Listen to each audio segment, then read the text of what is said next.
Superheroes speak a comic book dream, where legends are born and stories redeem. With Dave, John, and Dark Dawn, who will we cast? A podcast that's here to make the past last. Welcome to Superhero Speak. I'm your host, Dave. And John. And Don.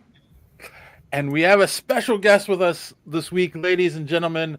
If you are a fan of the Sour Grapes comic strip available in finer newspapers all across this country, you're well aware of this man's work. He's been on the show many times before. Our good friend, Tim Jones. How are you doing, sir? Hello, guys. Thanks for having me on. I love the graphic that you have with you put my head on the new Spider-Man guy. Yep. And listen, that's exactly what my crotch looks like. So thank you for that angle. That was the best one to Photoshop to put your head on. So. It was. You know, I can't see it from here, so it's good to know what it looks like. So well, there you go. There you go. And as you know, I'll tell you what. I'll get a copy of that, and I'll post it on your Blue Sky. all right. So for the record, I'm sitting down for those of you watching. So okay. How's everyone's week?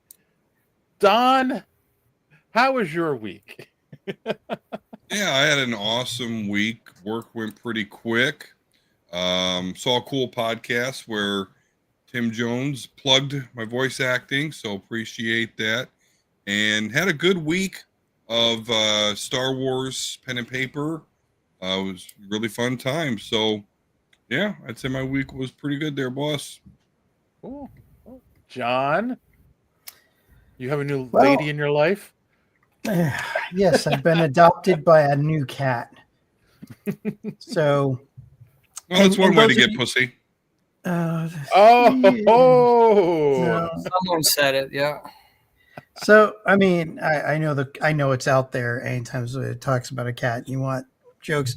That's the inappropriate joke, Dave. You're not allowed to tell that one now. Don took care of it. I got one in the chamber. So No. Don took care of it. That's it. We only get one. But if you've been watching us for any length of time since last year, you know that one of my cats passed away last year, and this one just shows up on my door in the freezing cold, and I can't stand seeing a cat in pain, so can't find the owner. I've done the rounds, and now she's upstairs lying on one of the beds, and just hanging out and loving life now. So, yeah, new cat. New Sorry. problem. The cat lady acquisition is now complete. Oh yeah, no, my next door neighbor, you know, Don, you're right on the, you're on the right wavelength there. My next door neighbor looked over me. He said, "Oh, you're adopting the cat?" I said, "Yes, you're the best cat lady this street has." I'm like, "You son of a bitch." I mean, that would be worthy of something that Tim would say, but Don got to first, so he gets credit. All right. Anything else exciting in your life? No. Nah. Just gonna try to survive after everything that's been happening for the last 2 weeks. We're not allowed to talk about politics here, but everybody knows what I'm talking about, especially what just was announced yesterday. So, yeah, I'm just hoping there aren't any more layoffs at where I work because of these things. So that's it. Oh.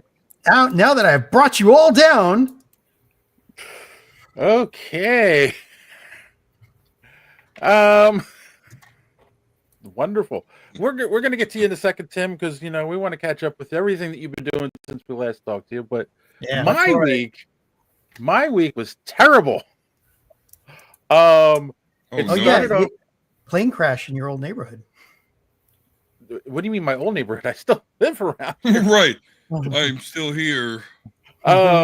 that was the end of the week. The first thing that happened, so I told you guys a while ago that I got a new laptop. They sent us all new laptops at work, and like I hadn't been using it because John, Thanks, you'll understand. Microsoft. What? So thanks, Microsoft. They're doing the same Oh, thing at where oh, I work, but it's because they're wait. doing the Windows shit. Oh, Yeah, Windows what I was 10 to gonna Windows say, 11. Yeah. what I was going to say is John will get this. Is that the new laptops are on a different domain than the old laptops. Oh, So, geez, because freaking so like Microsoft. Yeah. whenever we want to do something across domain, everything runs really slow. So like basically all the developers have been avoiding using them. We're still using our old laptops. And then they locked all of our old laptops on Tuesday. Like the screen comes up and it says, this asset has been locked. Call this number. And it was the help desk number. And I'm like, crud. So that was Tuesday. I had to spend all day trying to fix some issues with that. And then this is a good one. Right. Wednesday morning, I got locked in my bedroom. Dropped the doorknob. The doorknob broke. I got up in the morning, went to go to the bathroom, and the doorknob broke. Oh man, So- even worse, you had to go to the bathroom. Holy, Oh no. So I had to get people I live with to come and unscrew the doorknob and take it off. I replaced the doorknob.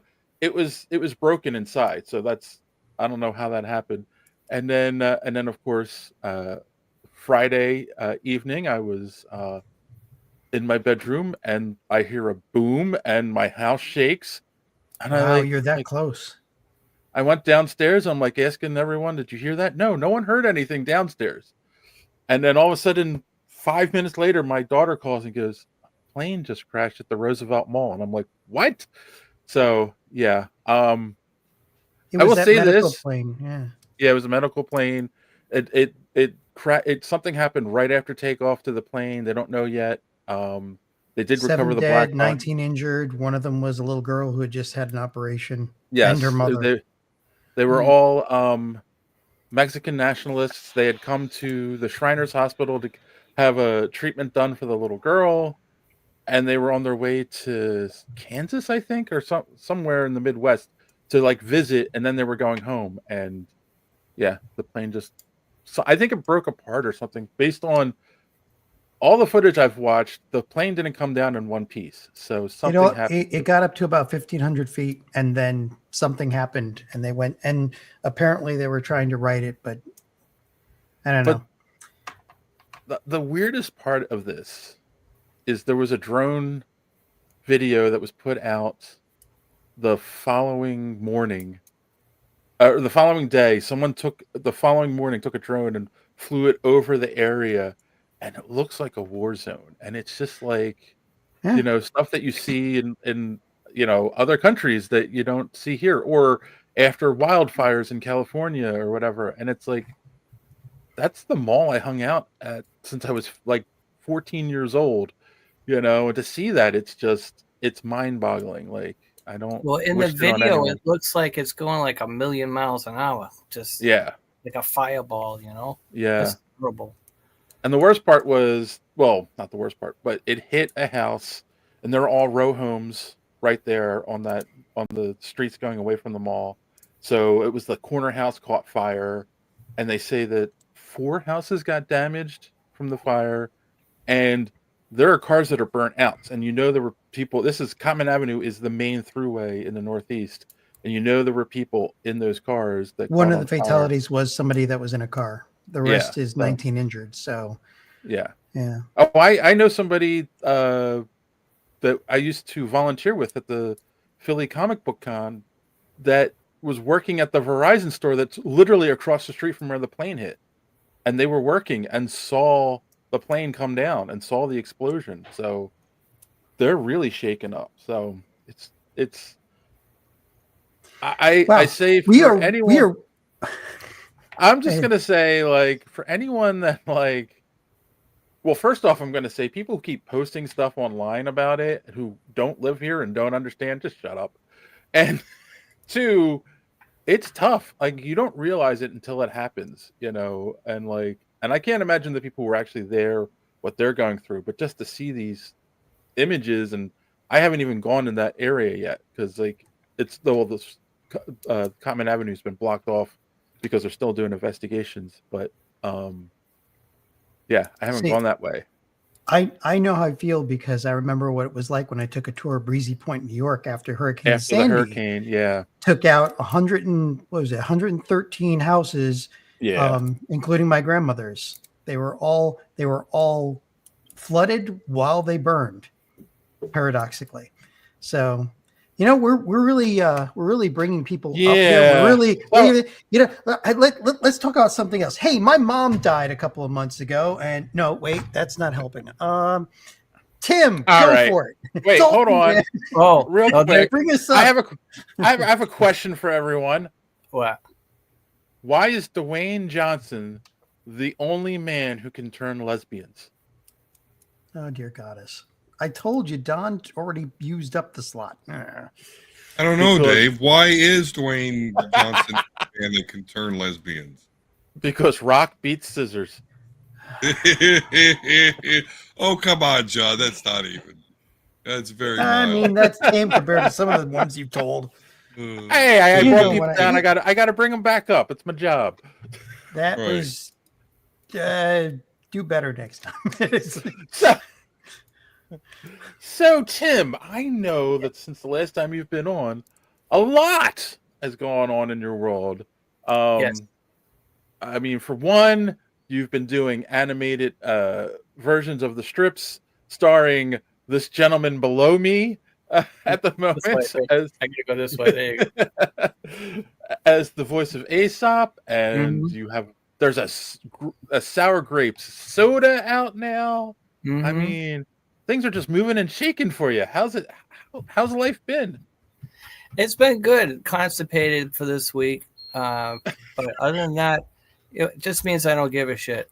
But Matt brought everything up. There's that Tim There it Jones is. humor I miss. There we go. Yeah, I mean, I just keep it moving. I guess those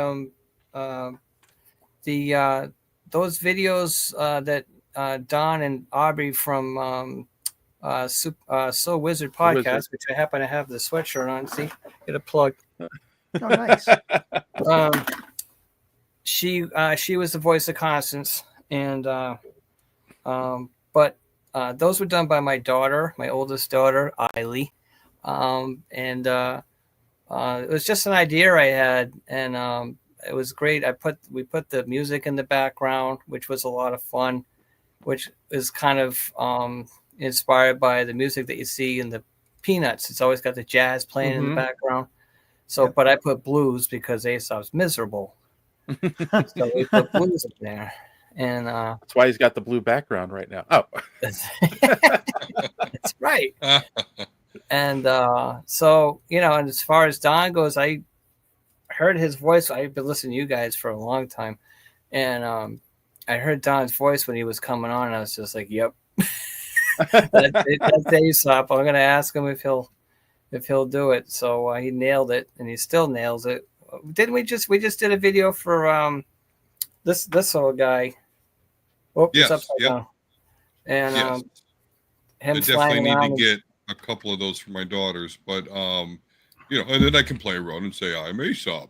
Please clean your room." But So yeah, let me know. I'll send you out some. yeah. But yeah, we did that one. I was advertising a Comic-Con I was at or something like that. So we'll do another one, and that. But that was fun. So those are on the website that I'll plug later, and so you can watch those. There's 3 of them, and they kind of just narrate. It's almost like they're narrating, so they're reading the words that are in the dialogue balloons right. going across and stuff. So those are older episodes, so I'm dying to do some new ones soon. So and the soda is, I just happen to have one here, albeit this label's crooked for some reason. This one's got alcohol in it. That's probably why it's all crooked. But this was an idea I had from, you guys might know who Bill Morrison is. He's the number 2 guy for The Simpsons. He's a Mm-hmm. mega cartoonist, famous guy. So he worked with Matt Groening and that. And he happened to be the president of the National Cartoonist Society the year that I got accepted. So Okay. I don't know if you can see it, but up there is my certificate, and his name's on it. So Wow. I was at Terrificon over 2023, Mhm. and he was there. He was sitting right across from me. I went over to introduce myself and recognized me and stuff like that. We started talking, and he says to me, you should do some licensing. He says, your character Aesop's really, really strong. It's a strong character, recognizable. You should really license that comic strip. And I didn't know anything about it, licensing and stuff. So fast forward to April last year, and I was like, sour grapes kind of sounds like a regular flavor. So Yeah. I approached Yacht Club Soda, which is a Rhode Island staple where I live, Rhode Island. And so next town over from where I live, Yacht Club Soda has been there for 110 years this year. Long Oh, time. wow. Yeah. So I approached them. He's the 3rd generation owner, and pitched him the idea, and he loved it. And Cool. he'd be our first licensing deal and stuff like that. So between April and I think it came out late September, it was a couple weeks before Halloween, I think. It finally rolled out after trial and error. We did some tastings and stuff, and so they it came out, and it's great. It's been doing really well, and it's an actual sour grape flavor. So it's their first. It's a new flavor for them too, which was really exciting. I wasn't like piggybacking off a root beer or something. It was so it's great. It's it's this bright green, which kind of matches the logo Right. type of stuff. And yep, there's Yacht Club there, and I've been doing in-store signing, bottle signings, which is a lot of fun. Oh my gosh. Because sign your bottle. And so we've been doing that. I've been taking them to Comic-Cons. It's starting to spread around. This is their slow season. Yeah. So who needs a cold drink right now? And yeah, it's a good it's another marketing tool, that I can't believe it came out, to be honest with you. And we've all actually got plans for the spring to make a brand new label, and that. Cool. So that's a lot of fun. Has anyone been like? Oh, go ahead, John. I was going to say may not need a cold drink, but you could definitely make popsicles out of it. Yeah, well, I was going to mention real quick. It's got the QR code on here, so it takes you to the website, right? So they actually market it as you can enjoy sour grapes Yacht Club Soda while reading the comic strip. That's badass. So I'm sorry I interrupted you, Dave. Go ahead. No, I was going to say, has there been anyone who's been like, ooh, sour grapes, like, and are afraid to try the flavor, like, you've run into, or is everyone tried it? As a matter of fact, a lot of people that I've talked to, including the people that work at Yacht Club, said that they don't like grape. Oh. As a matter of fact, we were on a local TV station here, me and the owner, a 3 weeks ago, and the guy that was on, one of the hosts that was on there, said that he didn't like grape, but when they try it, they really, really like it, because the sour flavors nowadays are really popular. Yeah. So when you try it, it's just got a little bit of sour in there, and it's not a what do you call it? It's not a club soda. It's Yacht Club means Yacht Club, not that it's a club soda. Although they do have club soda, but this one isn't. And because I passed gas with those, so I didn't get that kind. How would you describe the flavor then? It's a kind of a lemony grape. Be Okay. honest with you. So the lemon gives it the sour. It's just a little bit. So you don't drink it. You start contorting your face and stuff because it's so sour. But it's got a little bit in there, and it's like a lemony grape flavor to it. It's really nice. I brought it to one of the first cons I brought it to. I brought it to Rhode Island Comic Con, but I brought it to a kids con the week after that. So it's all kids and stuff. So there's all these kids begging their parents to buy this soda because they got to drink it because it's sour and it's green. It's like there are mosquitoes flying to it, and so it was so funny because it's got a lot of sugar in it. So here I am sugaring up these kids running Hey. around. That was funny. And so Same shit the grandparents are doing. Don't worry about it. Yeah. That's right. Yeah, there's a reason Yeah. why sour candies are really popular. Kids love Yeah. them. Oh yeah, the you know? Sour Patch Kids, and then they got the shit with the juice that you put it on to make it more sour. Like And I've the- got kids, Yeah. so I know all about Yeah. the sour candy shit. And the hard candies, the sour nuke or whatever, the one that's like so sour it's supposed to like Warheads or whatever. Yeah, it's warheads. called. That's it. Yeah. Yep. Yeah. Sour Skittles. Yeah, it's like Yeah. so you picked the exact right thing to Yeah. do. The right soda, man. When But I the kids are asked called bussin'. Yeah. Nice. I Yes. asked myself, I was afraid that I was selling out with it, because the comic strip's gotten really popular in that, and all that's going wonderful and stuff. But, and I wanted to keep marketing this the best I could. So taste the rainbow. That's nice. But I was like, you know what? Fuck it. Can I swear? Because I just Yeah. did. Yeah, I do all the time. Absolutely. Yes. all right. On has a potty mouth. So try fucking Yacht Club soda sour grape. Perfect. Poor not, John. not in a verbal sense. So, but so I guess I didn't.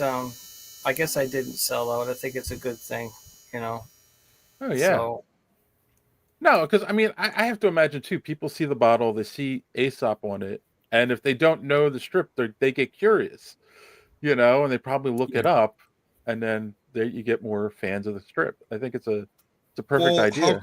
How could you not, right? Because it's 2025, and so like Aesop's a dog, and like just me personally, and my like totem pole of species that I enjoy, dogs are number one.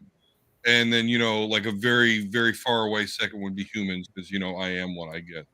So boom, he's a dog, and then he's a flying like superhero, which we all love. That's totally in the lexicon. Bam, like what's not to like enjoy about that so far? I love that totem pole of animals I like. A species. Species I like. I want a T-shirt that says that. that's definitely a T-shirt. Totem pole of animals that I like, or a totem pole of women I've had. That might be a better one. Oh wow! But Let's which need a is video. a very Okay, short pole. That woman right over that way, about 10 feet, would be on tops. Love you, honey. Yeah. We know she might be watching. Thron says, No just way in need- hell.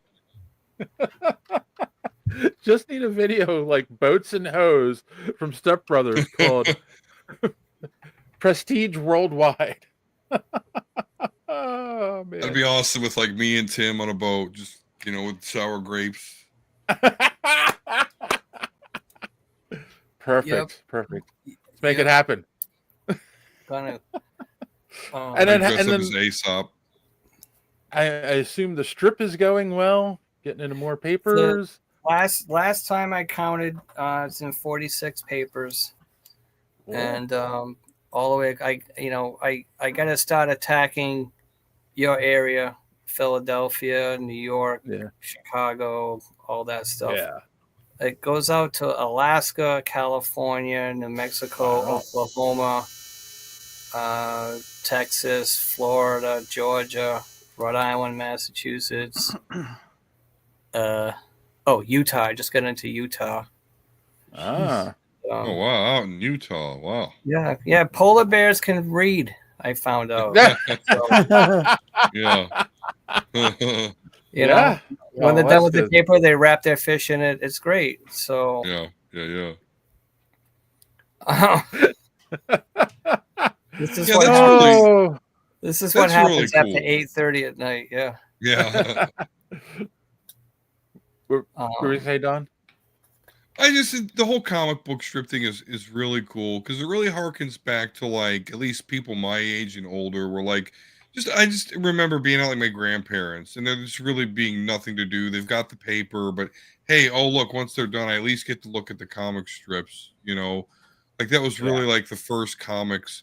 And that's why I know that Spider-Man is absolutely like the number one top comic book superhero because as far as I remember, he's the only superhero that got like 3 panels, you know, of a comic strip, you know, in the Sunday newspaper and whatnot. So just to see, you know, you still rocking that out, Tim, is just cool. Because I mean, to me, that's just again nowadays kids got all sorts of shit, all sorts of content choices, but we literally comic strips were literally one of the only things we had.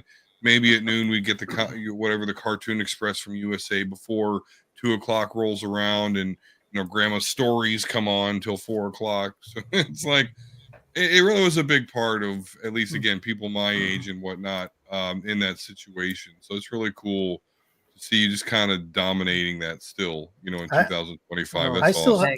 I still have anthologies of like Foxtrot and Bloom County and all that. And Oh, two yeah. of my nephews have the really big Calvin and Hobbes, like the hardcover 3 huge Yeah. book compendiums of all the Calvin and Hobbes because and they love them. You know, it's a shame that in the print is going away, but a lot of cartoonists have done well for themselves online. They've had online cartoonists for decades now. You Yeah. know, Yeah. some of them have gone out of print, like Sluggy and a few others that I used to follow. I used to follow a lot. Yeah. But you know, maybe that way you make more money once print is dead, and unless where we're going, we're gonna have to start relying on newspapers again. Yeah. Well, you know, it's funny you mentioned, you know, all that because what I do quite a bit of Comic Cons, not as many as I'd like to, but I still do quite a bit. And I do comic strips. There's a dime a dozen indie creators, comic book artists, and all that stuff. You see, you know, Batman and Superman and Spider-Man everywhere. And then there's little old me sitting there with a comic strip. And I'm always asking myself, you know, do I belong here? I feel like I stick out like a sore thumb, you know, but I've gotten so much support from the Comic Cons, and it's gotten to the point where, you know, I guessed at quite a few of them now, and it's become this big family of mine doing Comic Cons and that. So, and you get to meet people, big shots and little shots, as it were, and so I do feel, you know, like I do belong. It's just that it's so unique, as someone told me once. Oh yeah, no, definitely because the comic strip is what popularized sequential art stories in modern culture, which is what allowed comic books to grow the way that they did. So, yeah, it's very much a part of the history of comics. I don't think it's odd at all. I think it more comics, more strip writers belong at the Yeah, at I mean, conventions. it's got the word comic in it, you know.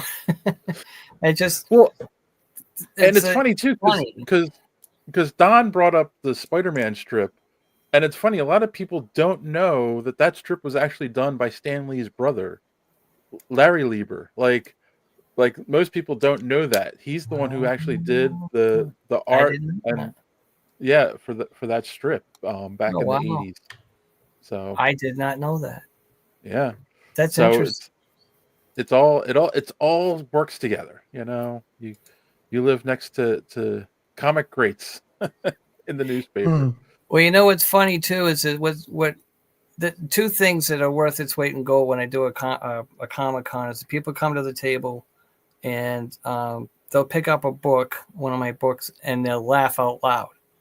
And that Mhm. and I always thank you for laughing. I say, you know, and Right. by the way, it's $15 for that book. But I was gonna say too bad. Too bad it's when they see the price. That's Yeah. Yeah. not funny anymore, asshole.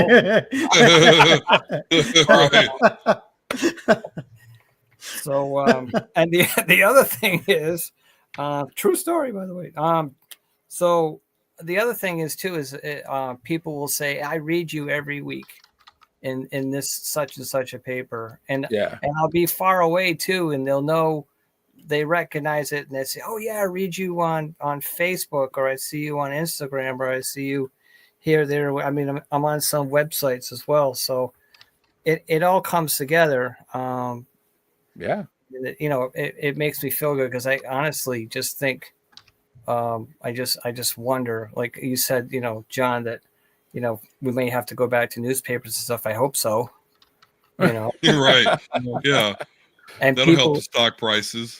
yeah, and people, you know, people say, oh, the newspapers are dying, and I'm like, well, no, they're not. You know, I'm getting in them, and Yeah. and it depends.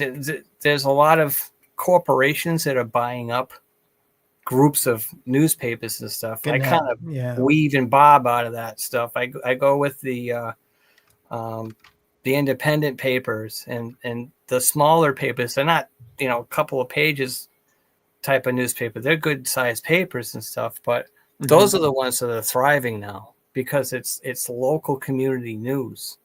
Mhm. Right. That Right. you can't get anywhere else. I mean, they'll have stories of, you know, major stories and stuff in there, but yeah, I mean, it's, you know, it's all of that. So that's the ones that I'm going after right now. So I hope to get up to 50 soon. I haven't really been trying yet. I'm still on the down low from Christmas still. So Aren't we all? Aren't we all? Yeah. the tree just came down. I mean, Yeah. Right. Yeah. It's like, fuck, So- it's February already. Shit. So I'm curious. I am kind of curious how you work. Do you do like a bunch of strips at a time, and you know, for like the weeks coming up, or do you work like is it a weekly strip and you do one a week? I do right to deadline. So being in all those papers, of course, they all have different deadlines, so it's a real Right. pain in the ass. But I do one, like I'll show this one to everybody.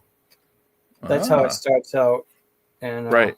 I can't do this because these things are backwards, but that's the way it starts out. See it. And goes into Photoshop, and I do all the rest of the magic in there because I have to save it as a JPEG and stuff. Right. Send it Right. out. But yeah, once a week, I'll have a couple of.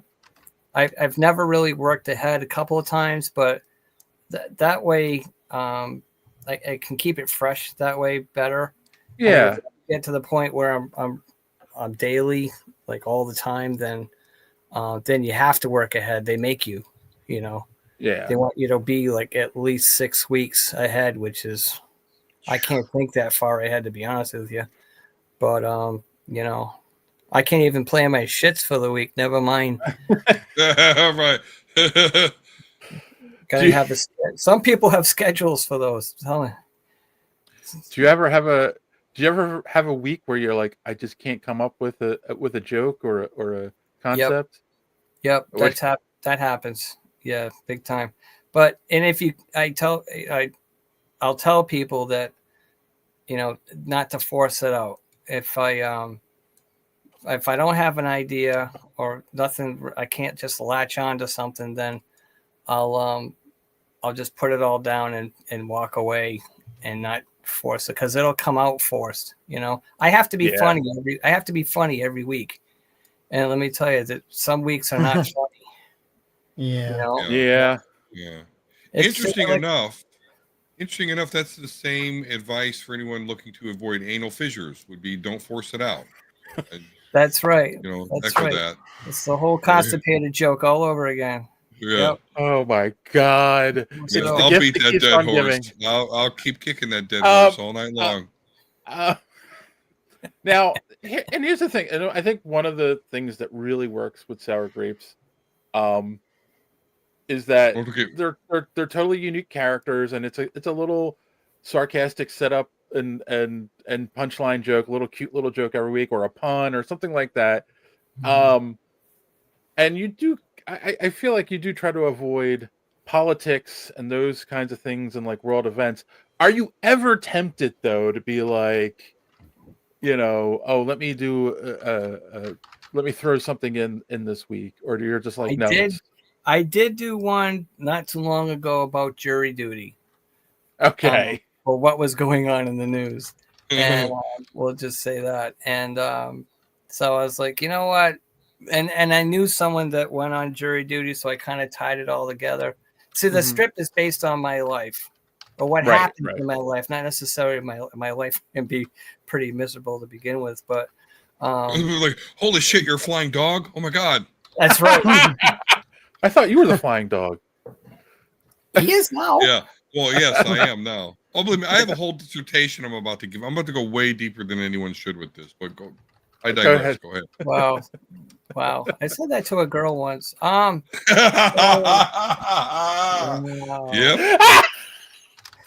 Oh my God. Trying to fist bump you there, Don. But where was I going? Yeah. Where was I going? Yeah. Who knows? I started running my mouth. It's based on your life, not based on literally. my life. Thank you. So yeah, so with the jury duty, I came up with one basically. That they sent him home. They send you home if it's like So there was to Aesop there was a conflict of interest, and Maddie asked him, "What was the conflict of interest?" He says, "Well, I'm just not interested." So, boom. And he walked. So, and it's not it's not easy. It's 3 panels, which I do the same thing that Garfield does. The script format has been compared to by some people to Garfield. Not in I can't even touch Garfield, but in the format. So right, I have what's called a ghost panel in the middle. There's no borders around it, and Garfield. So I was very influenced back in the day when I started this to do that, and I've just carried it on. I like the way it looks, but you've got 3 panels to do a joke, Yeah. And I try not to do what someone called a gag a day kind of strip. A lot of it's puns or plays on words and stuff, but it comes out that way. I don't write a joke in my head. I write and draw at the same time. So it kind of just flows. And then when I get it on the computer, I'm editing again to make sure the joke makes sense, Yeah.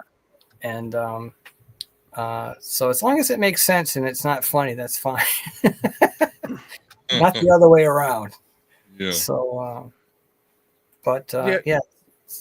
God. You said a joke a day, but I'm sitting there thinking, well, there's an idea for marketing, for a licensing idea.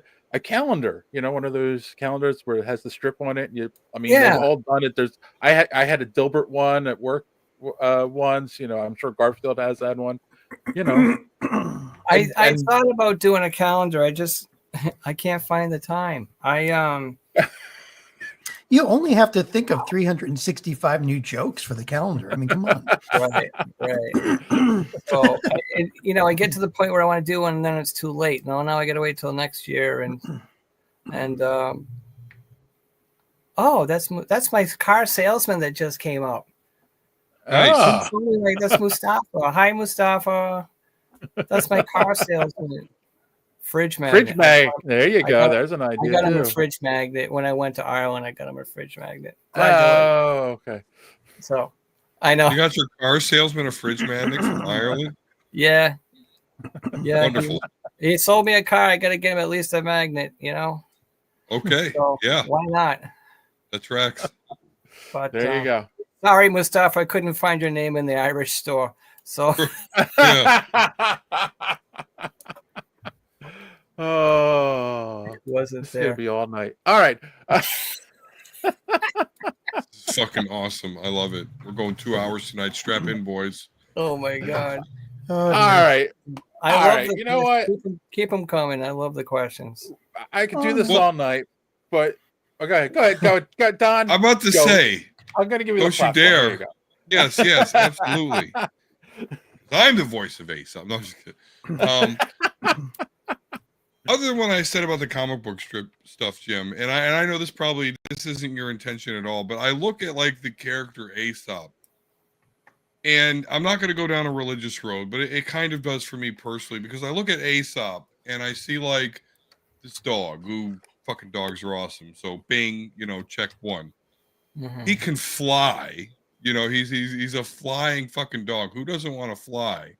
He's got friends, although he's annoyed by them for the most part. Like I just find a lot of allegory there between Aesop and like the human condition, where like we have all of these advantages and we really all should be pretty cool with what we got. And Aesop more so because he could fucking fly. Who doesn't want to do that? But yet he's still miserable. And I don't know. That just kind of speaks to me and the human condition. And again, I'm not going to get into religious, but it kind of gets into that for me. But it's just, I don't know. It's just awesome and funny all at the same time. And the fact that you not only write the jokes, but you draw on the damn thing. Just, I don't know. Awesome job, man. Thank you. I think it's great. And the fact that I'm the voice of Aesop is even better. It's quite an honor. So Yeah. Oh my God, that's Exactly. awesome. That's awesome, Don. I appreciate that. It makes me think. I never really thought of that. I'm so much on the comedy end of it that I don't think seriously about it. So when I hear right. that type of stuff, people bring it. Aesop flies, but there was a time where he didn't. I just threw a cape on a dog. Aesop's been around for a long time. And I said, I'm going to draw a dog, but I'll make him different. I'll put a cape on him. But the trick of it is in the panels, Aesop's a little guy like me. So if I do a bust shot of somebody, you know what I mean by Yeah. a bust shot from the chest up, Right. and you can't see Aesop Right. because it's short. So what did I say? So wait a minute, how do I fix this? So I made him fly, made him levitate, and now That's you awesome. so now you all know. Not that you give a shit, but now you all know. I give a shit, goddammit. I You're do. all constipated at some point in your life. Yeah. But don't force it. And then the last thing, Dave, before I will relinquish No the show back straining. to you. No. Right. I did have a proctologist say to me, "What? Listen, when you go to shit, do you feel something popping in and out?" And he was talking about a hemorrhoid, and I said, "This is a true story. Do you feel something?" And I told him, "I'm not that talented. It's like, what am I, a trombone? In and out." It's just, yeah. I mean, some of the farts sound like trombones, but Yep. it's that you learn. All right. You learn words like perineum. You really do. Right. That's what that is, right? The thing between your anus and your junk, that little area, perineum. Uh-huh. That's actually Latin for chin rest. So we can move on now. So wait, the other because my generation learned that as the taint. So that's funny that's the chin rest. Okay. Okay. Anyway, you were gonna say, Don. Well, okay. The last thing I'm going to say, and this is totally kind of an inward thing, but you talk about Comic-Cons, Tim. Yeah. Please find some way to make it to New York Comic-Con. I want to get drunk with you at a small Mexican restaurant near the convention center. Like, please, like, how can we make this happen? That you being at New York Comic-Con? Well, pay Do for I need to me. cold call? Okay. Honestly, God, I've been wanting to go I get turned down every year. This is my third year. I'm going to try again. And it's like, do you know who I am? Come on. I really want to get in. The National Cartoonist Society actually has a booth there. And, but they do it on 4-hour shifts. So I couldn't Mhm. I would love to be there, every day. I was at, C2E2, and I think JD came to find me. He couldn't find me for some reason. And I was able to be with them all 4 days, but for some reason at New York I can't. So if there's a way that I can get in somehow, I would love to do New York Comic Con. Are you kidding me? It's going to cost me a lot of money, but just for All one right. Well, time. we'll figure out a way to make that happen. We'll talk off air. We'll work something out. Oh, all right. Sounds good. You might have to share a bed with Dawn, but it'll be okay. That's I'll fine. sleep on the floor. Fuck it. I can spoon. I really can. Spooning is fine. I'm small. I won't take up much room. I take a Viagra before I go to sleep. That way I don't roll out of bed. Other than boy. that, You know what? Oh my god! It's gonna so kill me. sad that I so get that joke. Like I so get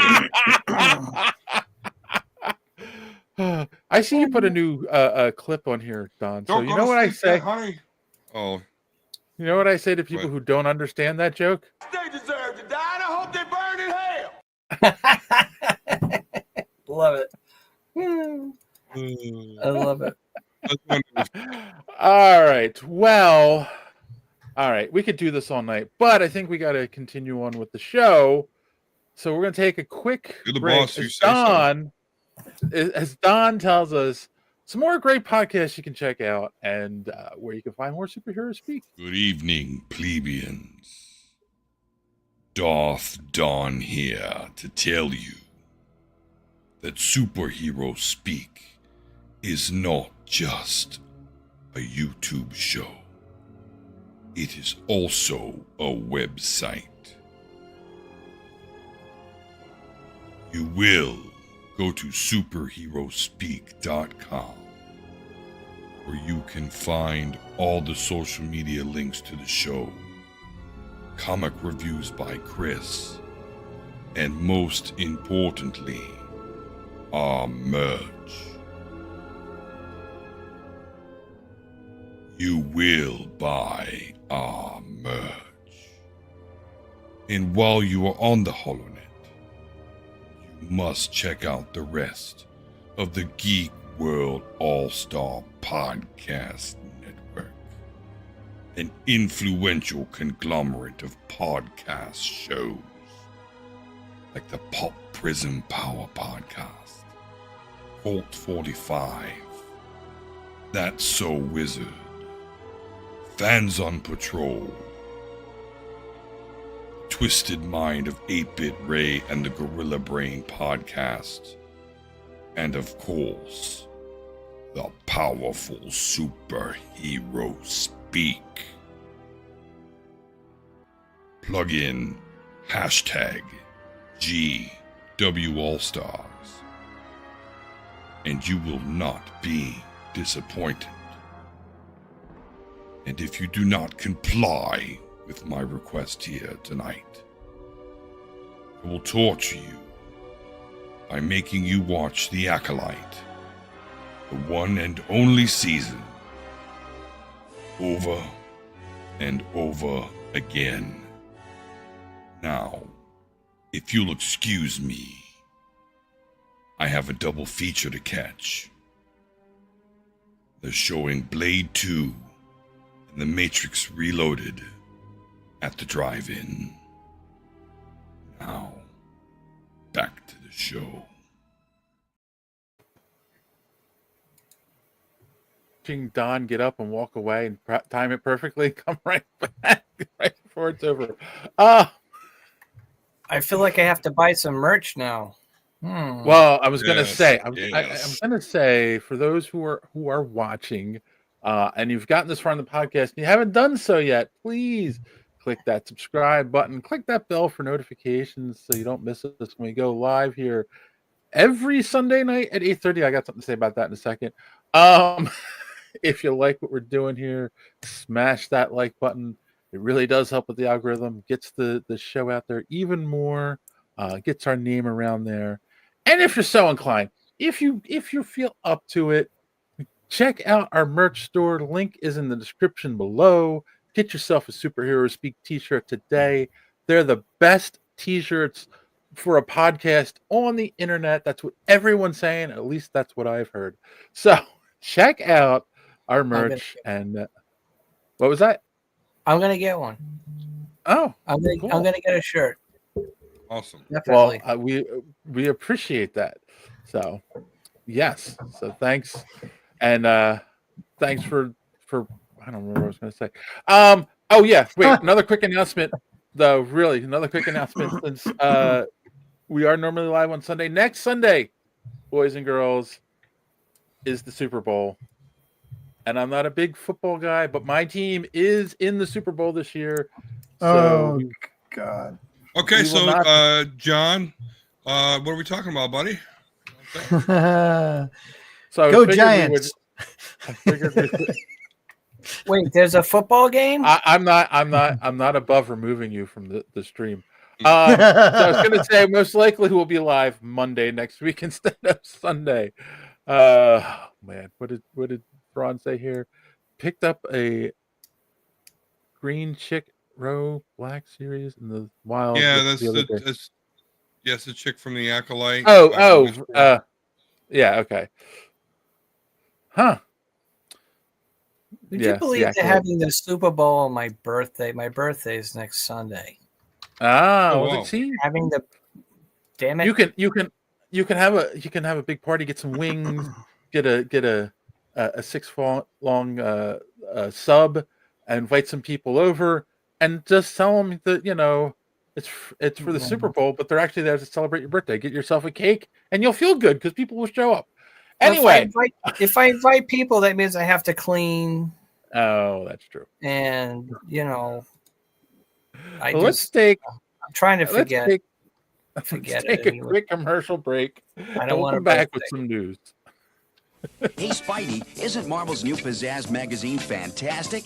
Fantastic, but not perfect. But Pizzazz has the lowdown on Jaws, too, and more Sean Cassidy picks than his mother. It's sensational. Sensational, but not perfect. How about Pizzazz's Goofy Guide to TV? It's wild look at sci-fi movies. It's games, puzzles, comics. What could be more perfect? Me on the cover, not the Hulk. Pizzazz, the almost perfect new monthly from the off-the-wall gang at Marvel Comics.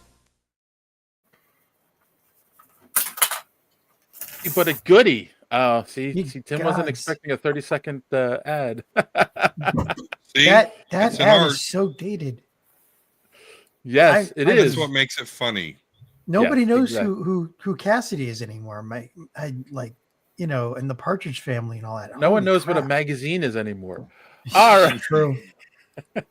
We have a few news articles I wanted to talk about this week. And hey, we can get a perspective on somebody who is currently writing a comic strip and merchandising, so he knows all about copyright and distribution rights and all that fun stuff. The Joe Shuster estate is suing DC Warner Brothers again on the new Superman movie, claiming they don't have the rights to distribute. I think it's in Australia, England. Every place with England law. So it says England, Canada, Australia, and some other. Okay, Canada was it? Yeah, They do this with every reboot, though. They did this before Henry they Cavill, did it, too. but Man of Steel as well, and basically they settled out of court just to give them money. So I'm kind of curious, and Tim, I'm asking you first.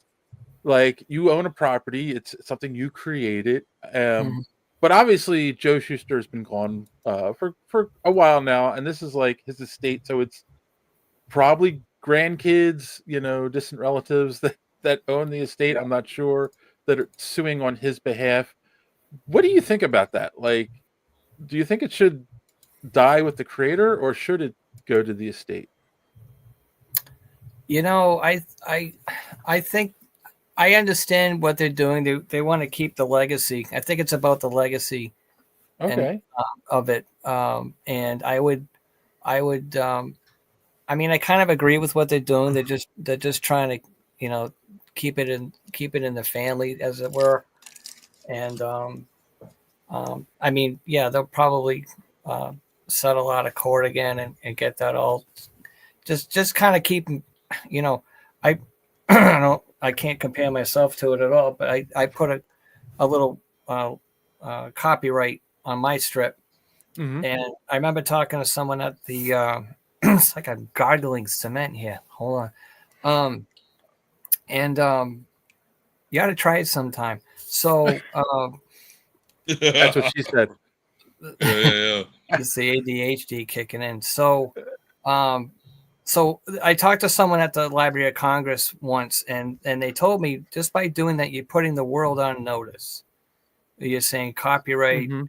2025 by Tim Jones, and so that makes it mine officially. So if someone tries to Right. copy or whatever, I can say, you know. And so I think that's essentially what they're just trying to keep it, you know, like I said, the legacy going and just keeping Okay. people in the know, saying that, hey, you know, this is us. This is my granddad or whoever, and we're still watching out for them. So that's what I take out of it, you know. So All right. What about it's you, a pain in Don? the ass, but Right. You gonna Yeah, bring this us is all down? this is an interesting case because this is going to happen in perpetuity. And Yeah. that's because in an American court of law, they're clear, right? And that's where they are located, Warner Brothers. Yes. So, yeah, it really is something that with these other countries, again, anything with like the English law standard, whatever you want to call that, Canada, Scotland, Ireland, England, Australia, I think it was. Yeah, it's just something with their law that says, hey, after 25 years, it doesn't, like, the owner still kind of owns it. Right. So I wonder if this even, yeah, they're going to get sued, but for other countries, not in the United States. So does that really even matter? I don't know.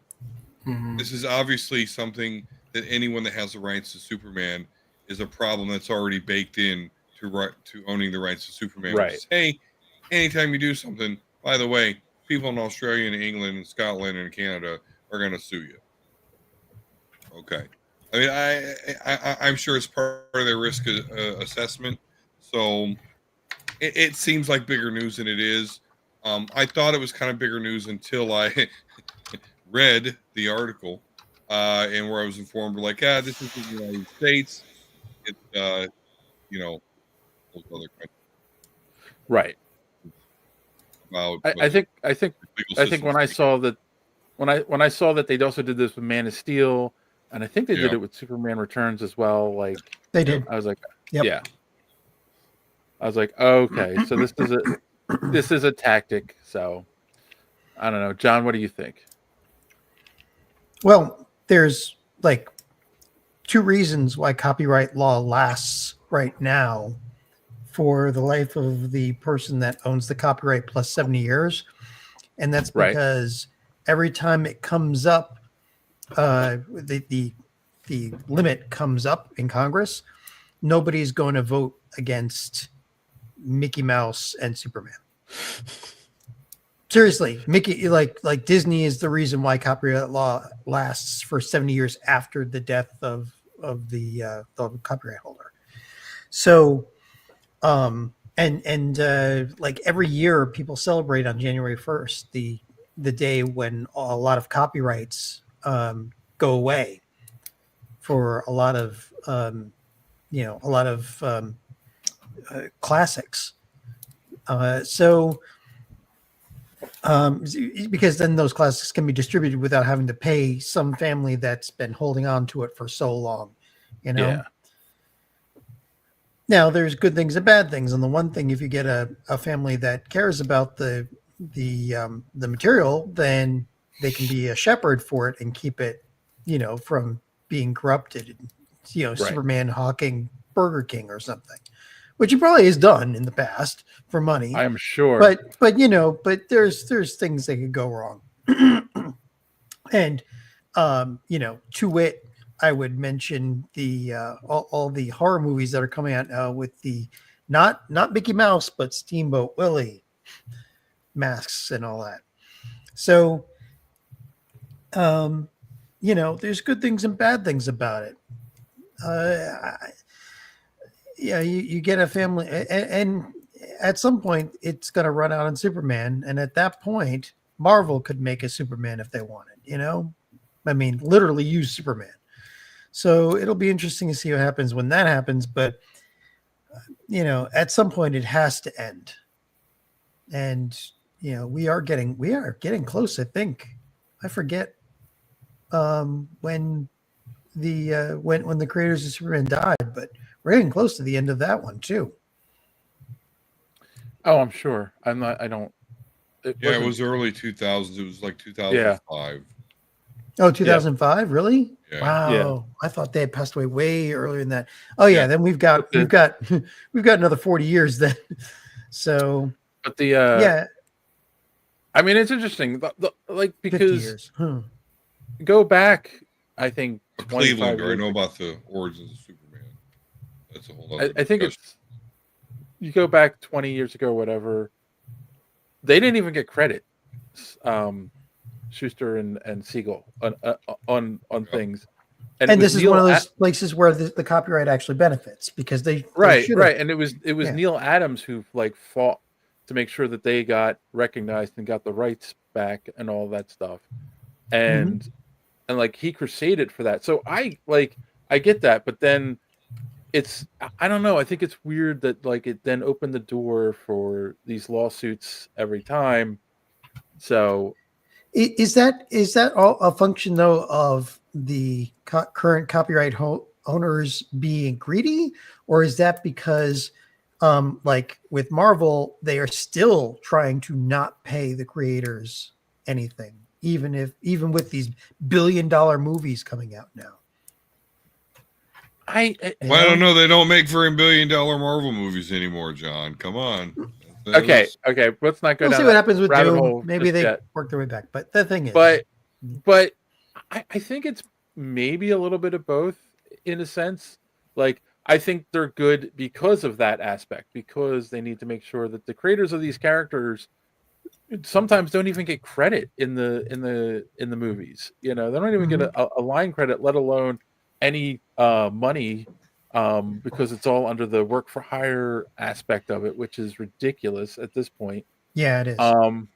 But the other side of that coin is like when you hear them settle out of court for money with some of these lawsuits from estates, it's like, well, wait, is it like if you really want to make it about creator rights, then you should take them to court so they can get a precedent so that other creators will get recognized. Well, the precedent is like that. That's more a function of the American legal system, where we don't go to court. We like almost every lawsuit is settled, which is a bad thing. Yeah, I don't. Let's not go down that rabbit hole because I totally agree with you on that one. Unfortunately, laws shouldn't be decided by who wins a lawsuit. It should become a law. But right. But the other thing that the long copyright does protect against is you wrote a book and it bombed, and then all of a sudden, like 30 years later, it becomes like a classic. Yeah. True. Same thing with movies and stories they use for movies and such. So there's good things and bad things with this. I'm for copyright lasting for a while after the death of the original owner, the creator, right? There is no way that you can square the fact that is going to, have good and bad consequences for certain properties because one family's going to say, oh, we want it to be pure and honest to the original design. And another one is like, money, give me money. I want money. And that's it, So there's no way you can protect against that. So you just got to let the dice roll on that. But it'll do. I think it lasting for a while after the death of the creator does more good than harm. Yeah. And in this case, I think we know that Warner Brothers is in dire straits, and they had to be taken to court to cough up anything, even knowing that this is probably going to be a huge movie. Speaking of movie companies being dishonest, there are two articles here that are related, more or less, and these are both things that we've talked about in the show previously. The first one is Chris Evans has come out and said that he is not in Doomsday, even though there have been like things that have come out that have confirmed that he's in it. He's now saying that that's nonsense. He's like, these rumors keep coming up and it's not true, even though there were rumors he was going to be in Deadpool. He said that wasn't true, and then he was back as Johnny Storm. So we know that they're told to obfuscate the truth and lie. And then in the same week, we had our good friend Cumberbatch, our good friend, come out and say, because he said, "Oh, I'm not in Doomsday, but I have a big role in Secret Wars." Has now come out and said, "Yeah, no, I'm actually in Doomsday." So this is Schrodinger's movie. Until you open the box, you have no idea what's inside. So, I don't believe Evans. I don't believe him. I was gonna say, like, nope. Do you guys think he's lying? And if you do, what role do you think he's playing in the movies if he's in it? Because we've kind of jumped around with different ideas on that. There's a lot of rumors, Captain Hydra, him coming back as a variant of Captain America, all those kinds of things. So what do you guys think? And Don, you can start. Well, as far as these articles, I think in general you can't really trust what an actor says, like Cumberbatch, saying, "Hey, I'm not in a movie. Hey, now I'm not. I am in the movie," because I think that we learned with the Tom Holland thing that Marvel really doesn't like you spoiling, what they're going to do. In fact, if you do spoil it, and someone asks Marvel, "Hey, what do you want to happen to that person?" They deserve to die, and I hope they burn in hell. Well, there you go. That's what I think. I think that they're just going to say whatever they need to say in order to not be killed by Marvel / Disney, so that they can keep their very low paycheck. Is that why you loaded the clip? Have you been waiting all night to do that? Yes, okay, that's right. You had a prepared joke. I love it. Little bit steamed at you for stealing the thunder, but I still think it works, so we're okay. Now that's saying that unless Marvel wants to ruin it, the surprise themselves, which they do a lot. So Not in wrong. the future, Don, you have to text me and warn me. It's okay because I also play the game of Does Dave Notice? So huh. Hey, I make the gamble. You sound like my girlfriend. Oh, It's a good we did clip. sleep in the same room for 4 days one time. Yeah, we did, and I just ignored And all the gas just together. It was the best way. I didn't break the seal. Now that we've made John uncomfortable, what did you think, John? Yeah,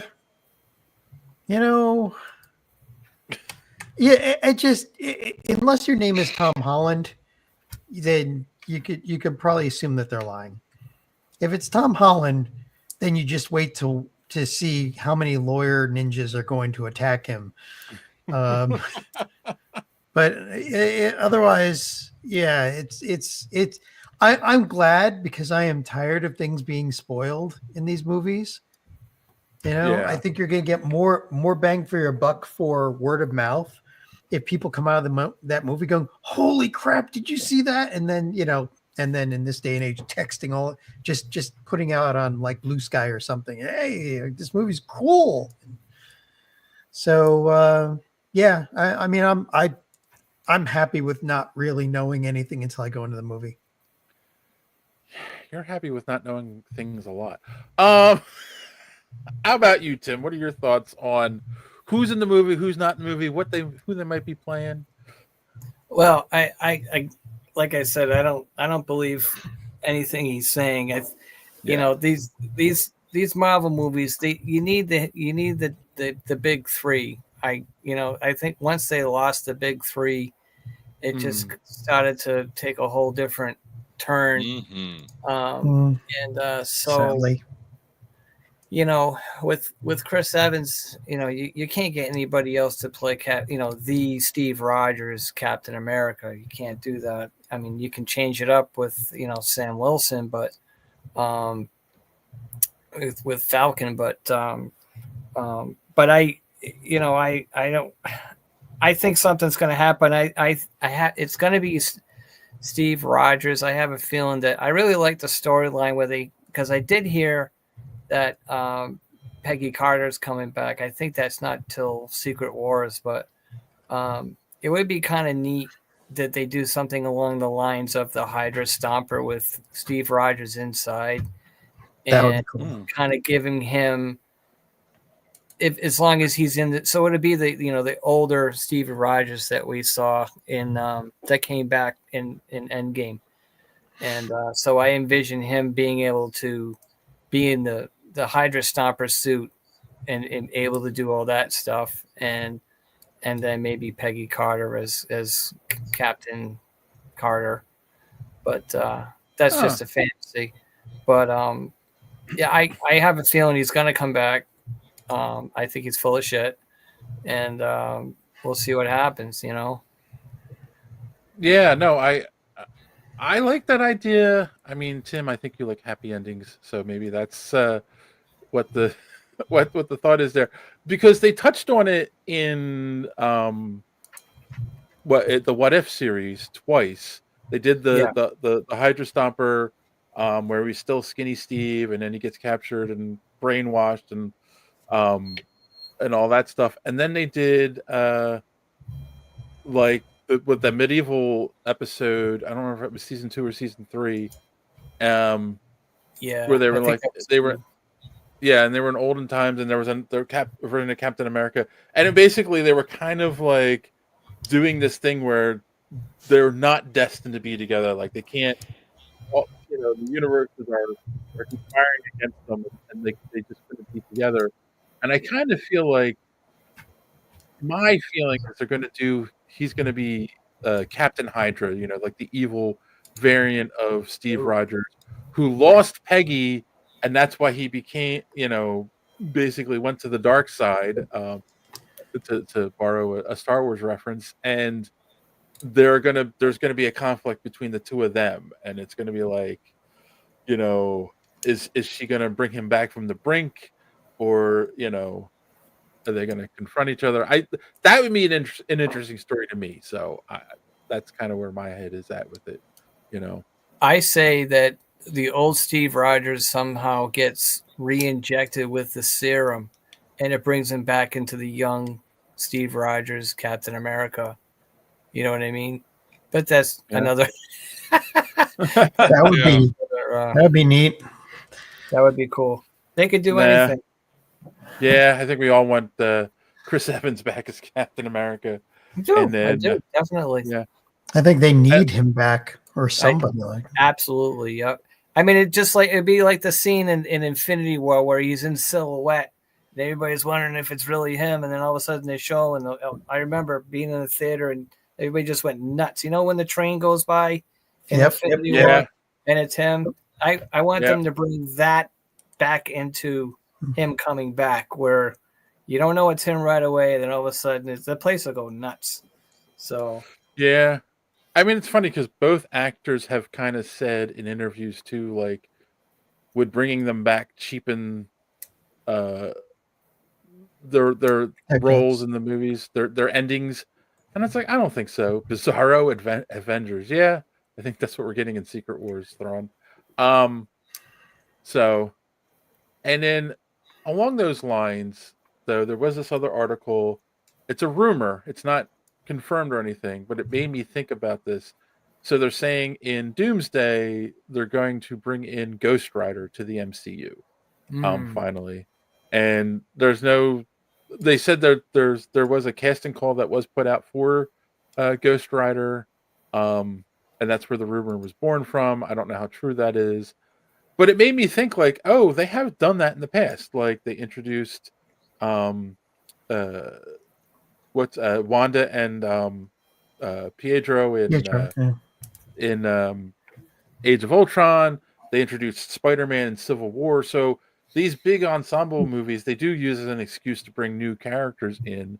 So besides Ghost Rider, who's a character you want to see brought into the MCU that we haven't seen yet? Blade. I was about to say, John, you can go first. Blade. Yeah? Yeah, they keep dancing around that one. And I mean that brings in like the Midnight Suns and and a bunch of other stuff, and they could use that to branch out. If you've got that, the Fantastic Four and the X-Men, you have plenty of material for the next phase as long as you don't overdo it. You know? Yeah. As long as you don't do another multiverse, right, Don? Oh my god, I'm so fucking multiverse done. I think they're done with that. So, yeah, that's what I'd like to see. It's like to see Blade. All right. How about you, Don? You're gonna ask me who I'd like to see? Oh, besides okay, It's true. all right, hold on. Besides any of the X-Men, because we know that besides Colossus, who would you like to see brought into the MCU? I actually would like. Hold on. Because ahead. technically Colossus has already been brought into the MCU with Deadpool 3, correct. since that is part of the MCU. So go ahead. That is correct. That is correct. No, I would like to see them bring in Molecular Man. Oh God, the because- Molecule Man. Good pick. Oh, Because Yeah. we are doing the Secret Wars, and I do hope that the multiverse suffers 1,000 deaths. So I think that would be the perfect character to do so. And I think that would signal them like really sticking to the source material when it comes to Secret Wars. I don't think they are, but we'll see. That would make me respect them more if they did. So I'm going to go with Molecular Man. wouldn't that opens the door for the Beyonders and then Eon and all the Yeah. other Mhm. and the Living Tribunal and all the other high enders. Well, then so it John, will culminate in Reed Richards and his children basically determining what the multiverse looks like, which then is kind of a soft reboot of the Marvel Universe, which I sorely hope we get because, again, I'm done with the multiverse stuff. Just give me the world, give me the universe, give me the story. Let's go. So when it comes to the multiverse and Don, your feelings are They deserve to die, and I hope they burn in hell. All right, we're overusing that now. Oh, you say so, John, but it amuses me so. how about you, Tim? You got a character in your back pocket you haven't seen yet. I would love this guy to come back. Ooh, Machine Man. Yes. Yes. Okay. I just picked this up, That's number an oldie one, but a good and I used to read it all the time. And it's Jack Kirby stuff, and I think like a little obscure guy to kind of come in and Machine Man comes in, everybody's going to know who he is, and so I think that would be cool. I think they start. I mean, they've introduced so many characters, not even in the MCU, with the X-Men, and you've seen all that. You've seen the Defenders, Jessica Jones, the Luke Cages, and all that stuff. Iron Fist and the glow stick that he has for a hand. And so I think someone that you weren't expecting, like Machine Man, would be kind of cool. So Okay. yeah. This is And going to there's- be my pick is interesting. It might be slightly controversial because technically I'm gonna go. I mean, technically we got one of these characters already in the MCU, but I would not the entire team, but Black Bolt, Medusa. Like bring in the Oh, the Inhumans, but just bring in Black Bolt, Medusa in a movie like this. are you Like sure about that? yeah, Is that two Yeah. people or is that one? I- You said Black Bolt Medusa. Is there a new character that's two people? it's two characters, Medusa and is Black Bolt's wife. Oh, What are you thought they did a laughing about, mashup. Don? I thought they did like a mashup of Black Bolt Medusa. Don, why are you amused by Black Bolt and Medusa?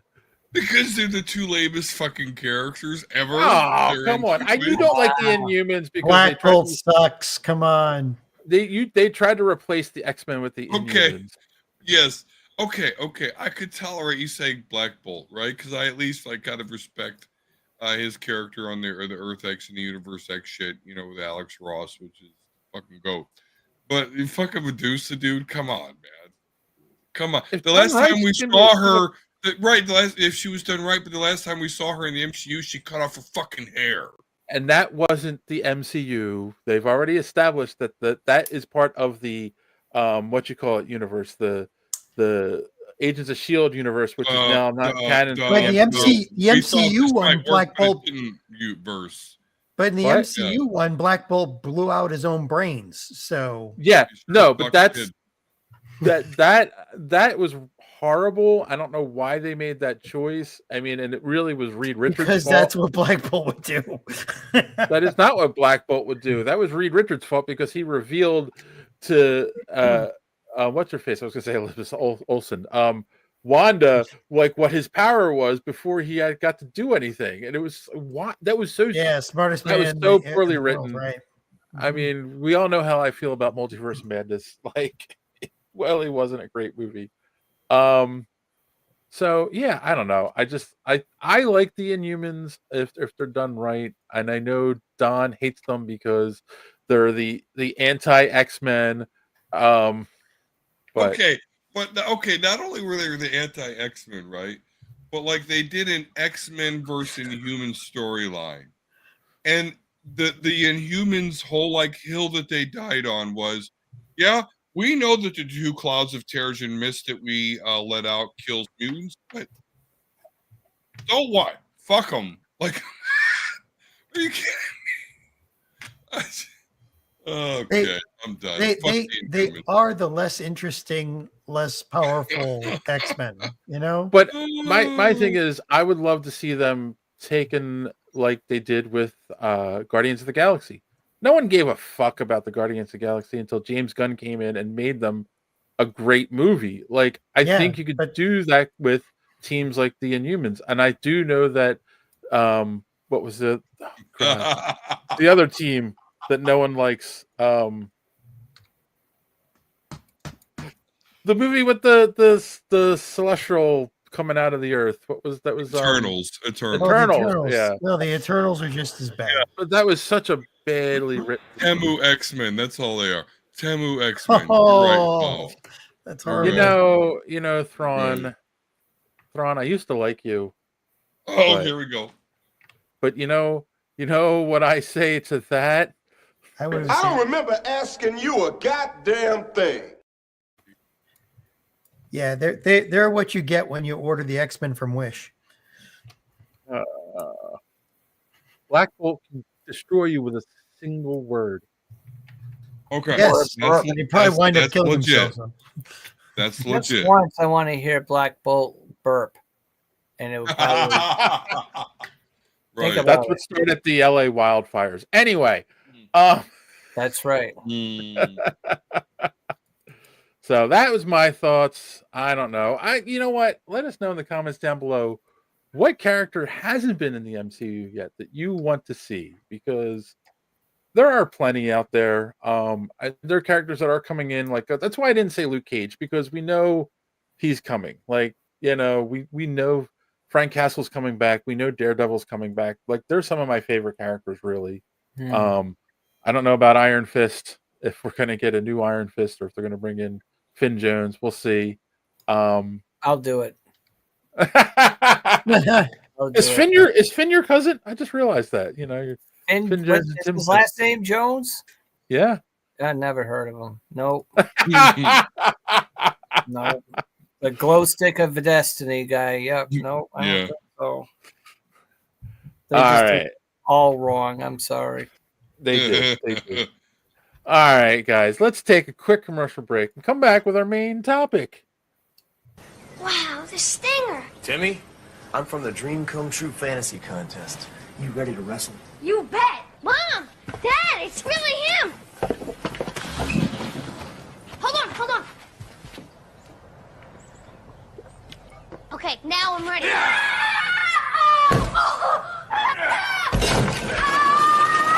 It looks so real. Don't count on Sprite to do anything but quench your thirst. Wanna go 2 out of 3? Wow. Nice. Yeah, that's my yeah.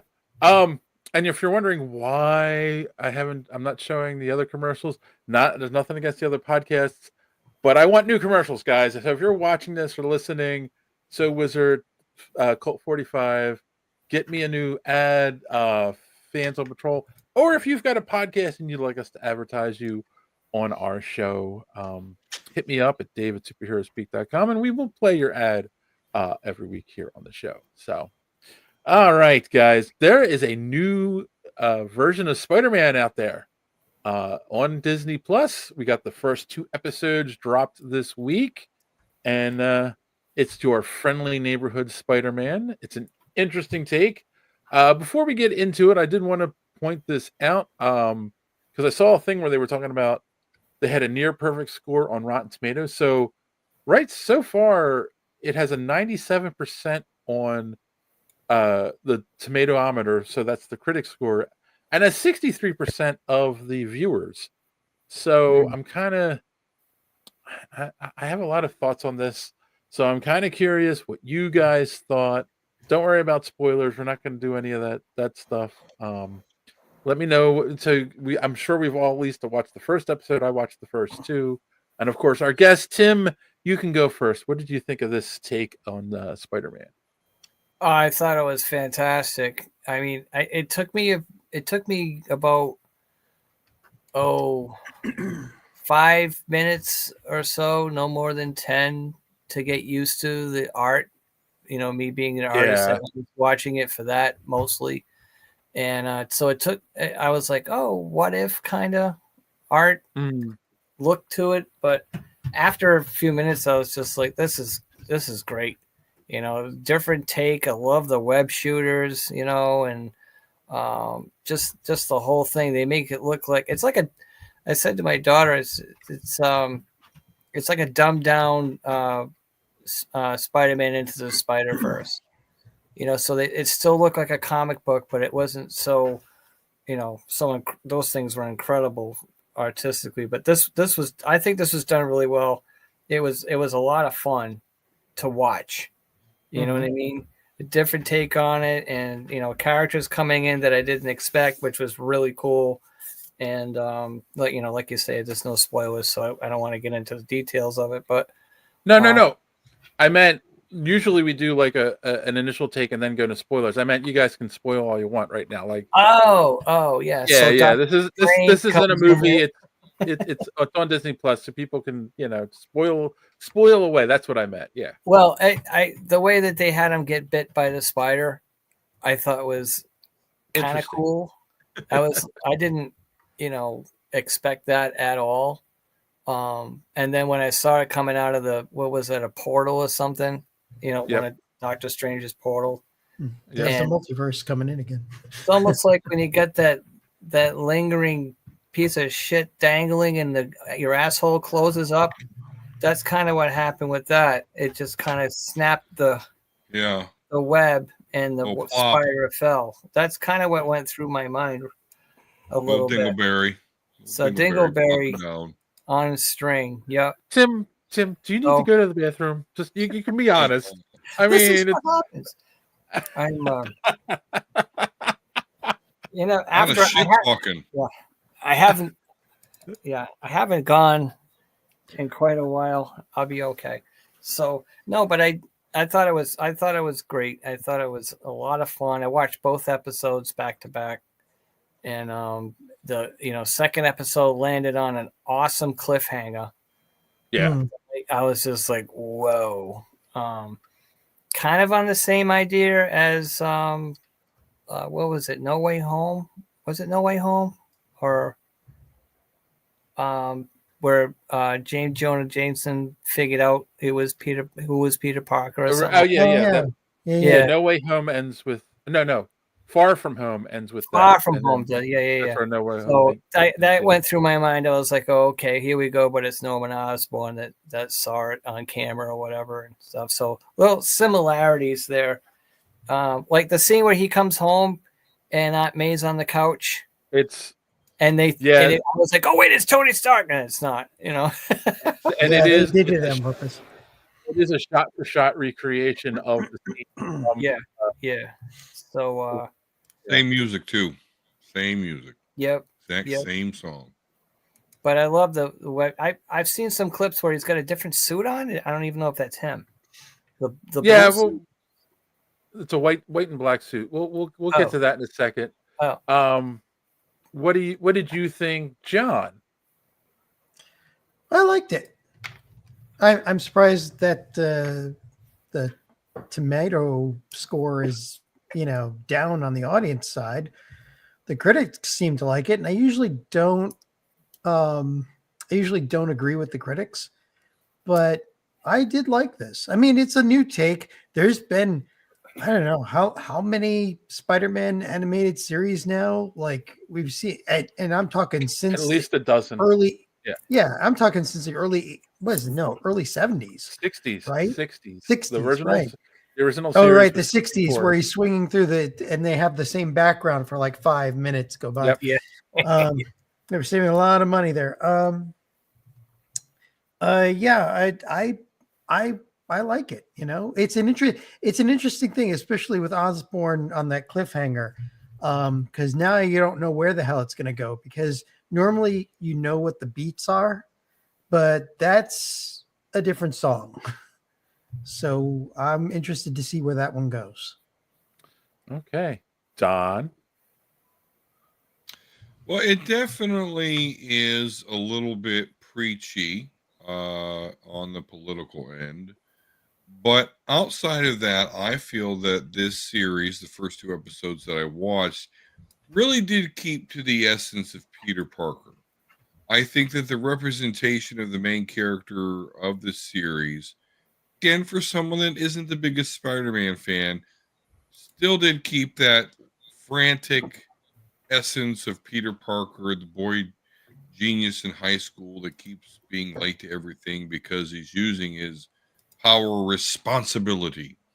However, with that said, in this series, he's not in some slick new Tony Stark, suit.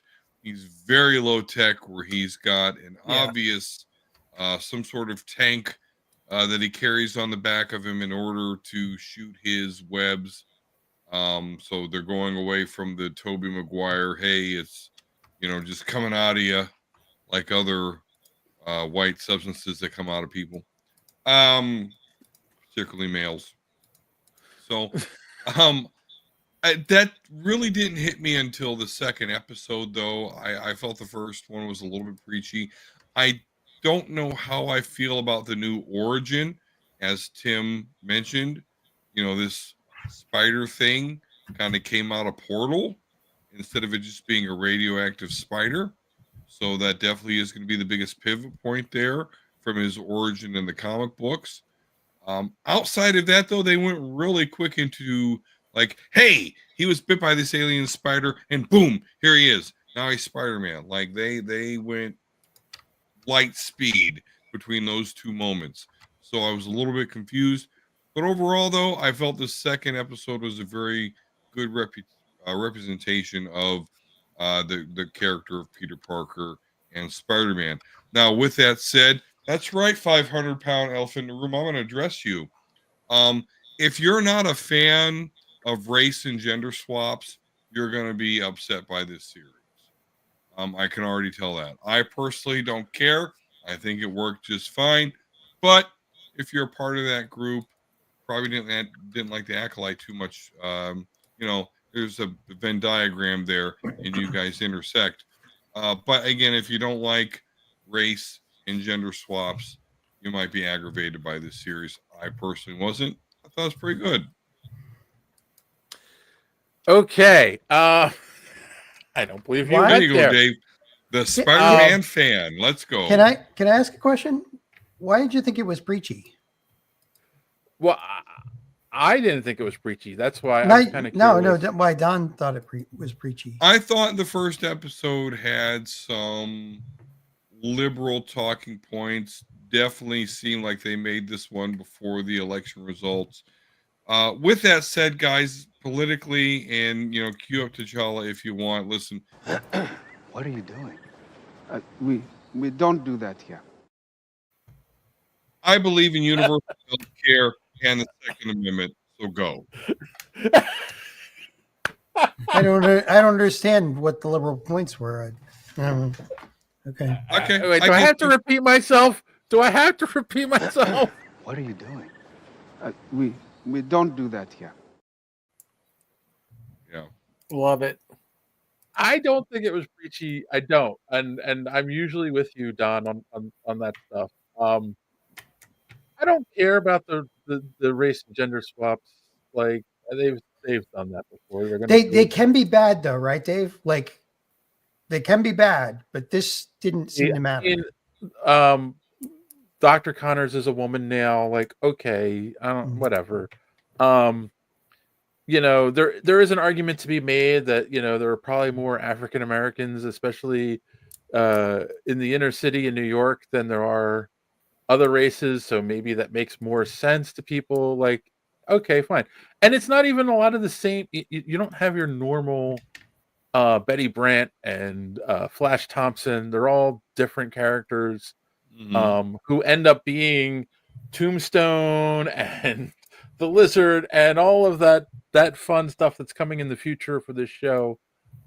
That being said, put all that aside, we recently reviewed Absolute Batman, Absolute Wonder Woman, and Absolute Superman on this show, and these are brand new takes on classic characters. And Absolute Batman, I said, oh, you got to walk away from it and say, this isn't the Batman I'm used to. This is a brand new character and brand new take. It's like, okay, fine. And doing that, I was able to enjoy the book and take it for what it was. Absolute Superman, I felt like they deviated way too much from his origin, and I didn't like it. I thought it was too much, him having to use a thing to power himself up at night. I thought that was a stupid take. I didn't care for it. Absolute Wonder Woman, I felt like they kept very true to Diana's spirit in that book, and I enjoyed it, right? So we went the gambit on there. That being said, no. I'm going to keep watching it, but no. They went too far away from Peter Parker's Spider-Man origin from the comics for me in this. This is like why I don't like Ultimate Spider-Man. They went way too far away from the origin, tied them too much into Oscorp and him being created and changed it. But at least in that origin, they still kept the death of Uncle Ben, and with great power comes great responsibility, because that is Spider-Man's mantra. That is his battle cry. That is what makes Spider-Man Spider-Man. That's gone. Uncle Ben is already dead before he gets bit by the spider. You lost me. I'm done. Sorry. You've completely eliminated what makes Peter Parker Spider-Man. I'm out. Like, this is not Spider-Man anymore. This is some other character who has his powers, but that is not Spider-Man. Like, that's my take on it. Like, I'll keep watching it, but like, this is not Peter Parker Spider-Man. If you wanted to do a whole new character with those powers, okay, maybe.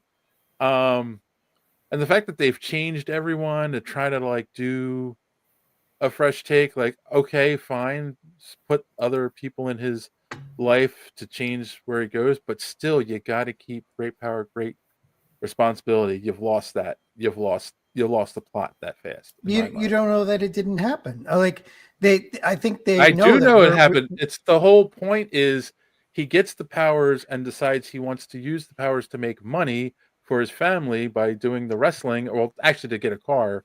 And then his he doesn't stop a thief because he's doing the wrestling thing, and that thief is the guy who kills his Uncle Ben. And that teaches him the lesson of the great power, great responsibility. He's got the powers when he does that. So they've already killed Uncle Ben before he gets the powers. So he's lost the whole. That's the whole point of the plot. That's what makes the origin brilliant in the original story. Yeah, but how and do you that's know why that they've didn't repeated happen? it over and over again in all of the origin movies and comic books and everything that they've done. How do you know that didn't happen? Because they didn't happen. He didn't have his Well, powers they after because they Uncle skipped Ben was over that dead. point because we've seen his origin so many times. I think they thought everybody's sick of seeing his origin every single time. Let's skip ahead and go. No, but we saw his origin. Story. We saw a spider come out of a portal, right? and But we bite didn't him. see what happened with Uncle Ben and all. But Uncle Ben was already dead. No, you can't. No. And here's the thing. It works better in Civil War because they skipped over all of that. He's got his powers. Uncle Ben's dead. You don't know the backstory. You don't need to know the backstory because you know it. You assume it's the same backstory, and we had the great power, great responsibility. Even though they repeated it when they killed Aunt May, which that's one of the things I thought was a mistake in the MCU. But yeah, it to me, this isn't Peter Parker. This isn't Spider-Man. I'm not saying it's a bad show, but this is not Peter Parker. So I have a theory. And so real quick, Dave, why, if you had to summarize why it's not Peter Parker, why would you say that?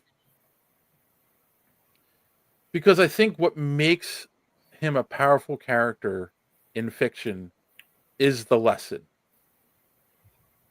And you've thrown the lesson away.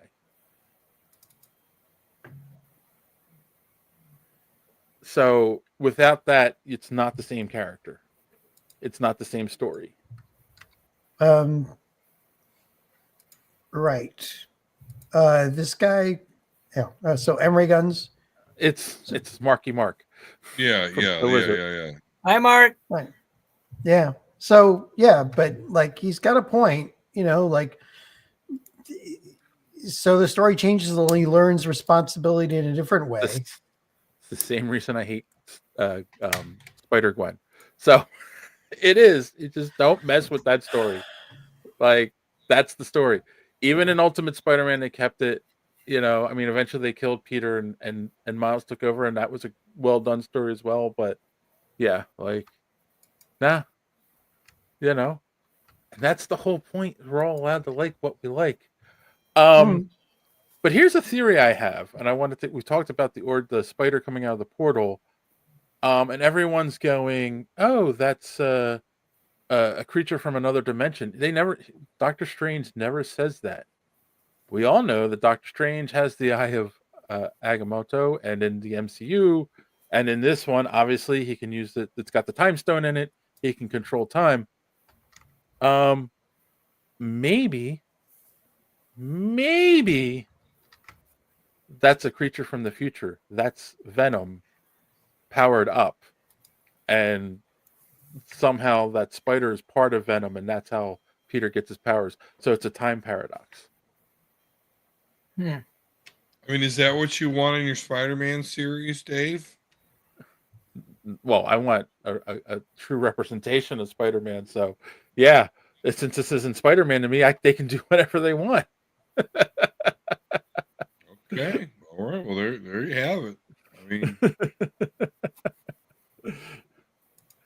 I don't know. What do you think? Because the creature does very much look like Venom, so it'd be weird that it's. Yeah, no, it's definitely a symbiote thing for sure, but absolutely, I think it's a major shift, and I don't really feel that well about it. That instead of getting his powers from a radioactive spider, now they're basically insinuating that he gets his power from some sort of symbiote, little alien bug thing. Mm-hmm. But outside of that, I don't think they're deviating from the Peter Parker character that much at all. Well, this Outside is of like that, it's like a what if thing, I think. yeah. You know, let's try this version. You know, But technically, they're all what ifs, right? Every one of these animated series have had different, different situations, different or slightly different origins. They're all what ifs. So it just depends on what your tolerance is for the variance.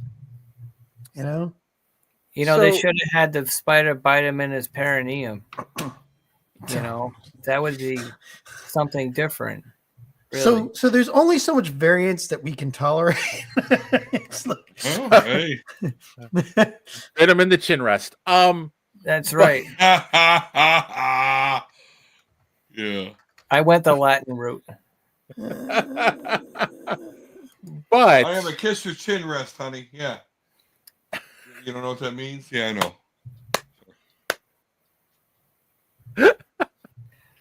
Oh my god. I didn't drink this week, so I had a couple tonight. I'm sorry.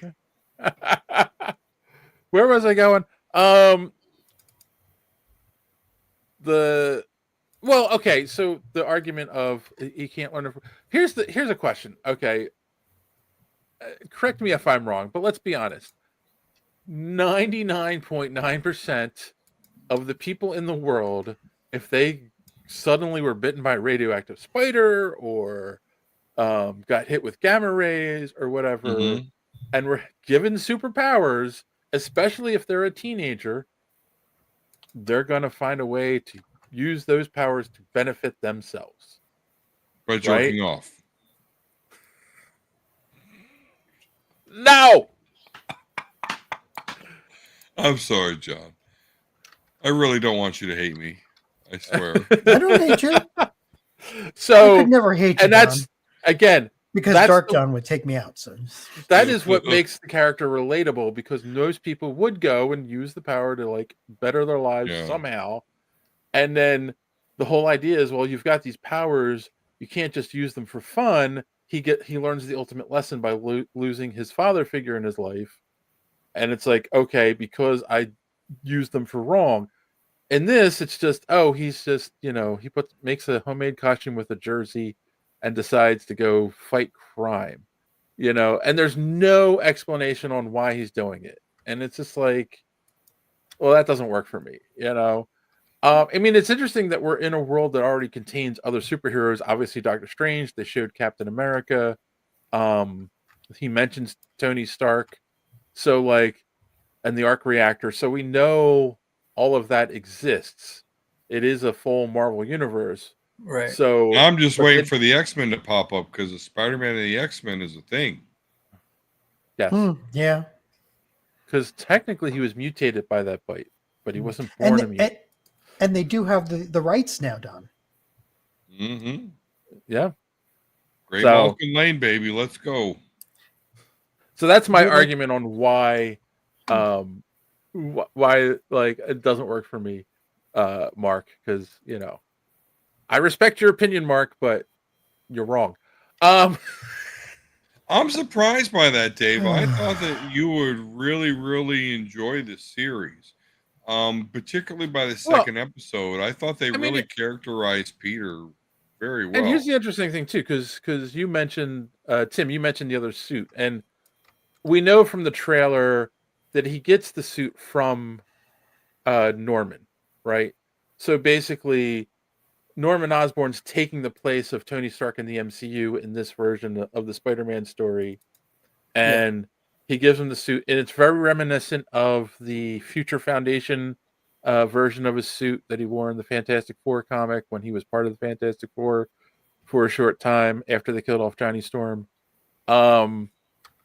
So that's the other thing that's like that like is weird to me. Like, it's not even the red and blue, it's not the black, it's a white and black suit, which is again reminiscent of a short run costume he wore in the comics that no one cared for, but they went, oh, that's the suit we're going with. Like, I thought that was a weird choice. So I have a feeling that's the third episode is when he gets that suit. So I don't know. What do you Tim, what do you think? You're an artist. You're a visual guy. What do you think of the suit, Well, the suit with the homemade suit? Let's start with that. The homemade suit. the homemade suit, I think, is brilliant Yeah. because I didn't expect it. I didn't expect him having to turn the valve on to get it to work. Yeah. And that's got to be really bulky to move around in, and so on and so forth. And the tubes coming up, and those can be broken really easy. So, Yeah. and I was expecting all of that to happen too. I was expecting it to be a pain, cumbersome unit, and maybe one of those tubes getting broken and stuff. But none of that happened. So I thought that was pretty original, to be honest with you. It's gotten caught a few times, so it may unexpected, happen. huh? It's gotten caught a few times, so it may happen. Yeah, I think they're going to go that way eventually. Yeah. But and the new suit, I'm anxious to see. It looks pretty high tech, So we'll see what happens with that. So I think there's going to be a lot of I didn't see that coming with this series. To be honest with you, Yeah. Because there's been so many, Spider-Mans, animated Spider-Mans, and the movie Spider-Mans and all this stuff, and it's like it all seems to be what's the word I'm looking for? It all seems to be redone, rebooted, all this stuff. Yeah. Same story, same this, same that, same. So this comes along and it's a completely what if, Spider-Man was like this, and it almost seems like he's past all that responsibility shit. So he didn't really need to have Uncle Ben tell him that, so that they're past that. They're more interested in him in this new universe, as it were, with this. So I don't know that's the thing. I don't know what to expect. I didn't expect Norman Osborn to take him under his wing like Tony Stark did, per se. There's got to be. I'm sure there's something in it for Osborn, but I can't wait for the other episodes. So we'll see what happens. That's bad, right? Like Osborn is going to screw that up, right? Like he's not Tony Stark. He's not altruistic. No. He's going to that makes me nervous. Like that's why I want to see what happens with the rest, because Osborn, that's not a good person for him to find out. My son has a very interesting theory, but it goes along with what Thrawn says, because Thrawn says like that suit's been available in a lot of the games, so maybe they're trying to draw in the fans of the games to watch the show. And one of the story in Spider-Man 2, which I'm currently playing, but I know that the story is that and they did this in one of the cartoons as well. Harry's actually sick, and he's got some rare disease, and they create the Venom symbiote to like heal him, basically. And so it's a lab experiment. It's not an alien. So my son's thinking, well, Norman gives him that suit, and it's reading all his biometrics and learning about him, and they're saving all that information so they can create the Venom symbiote. And thus that makes sense. That's why like my brain went to, oh, there's a time paradox, and that's the suit going crazy, and Strange trying to stop it, and creates that portal that goes back in time instead of just to a different location. So just a thought, but I like that theory, and again, it goes along with the idea of drawing in the people who are fans of those games, because those games are huge. I don't know if any of you have played them. I mean, I know Don, you're a big gamer. I don't play games. No, I think Don might be drunk. Whoa, bit. No, okay. That can looks like Spider-Man's thing that he has. For yeah. Jeez, does it have a valve on it? Don knows a lot about Spider-Man's thing. Yeah. Wow. He's got the Peter tingle. Don, go drunk. You're home. My wife has no idea what's in store for her in about 15 minutes. I think a slap in the face is in store for you. Yeah, probably.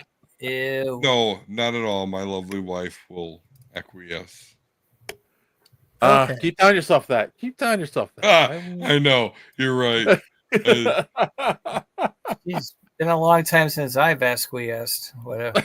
Jeez. Need consent, though. I need consent. If I don't get consent. Last time I did that, I had to pay for dinner. So that's a knee slapper. laugh anytime, John. It's okay. It's all right. Is this too fast? Yeah, for you? my boy John struggles, man. I don't know what that's about, but I can slow down. I really. I'm good. That's I'm what she good. said. Yeah. That burns my perineum. Stop.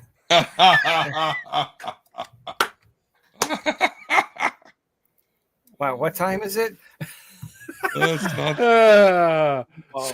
It's time to wrap up, I think. Have you ever done stand up, Tim? You should think about it. I have actually. Oh, okay. I have. But I stopped because people just laughed. That does at not surprise me at all. me. Wait, I'm sorry.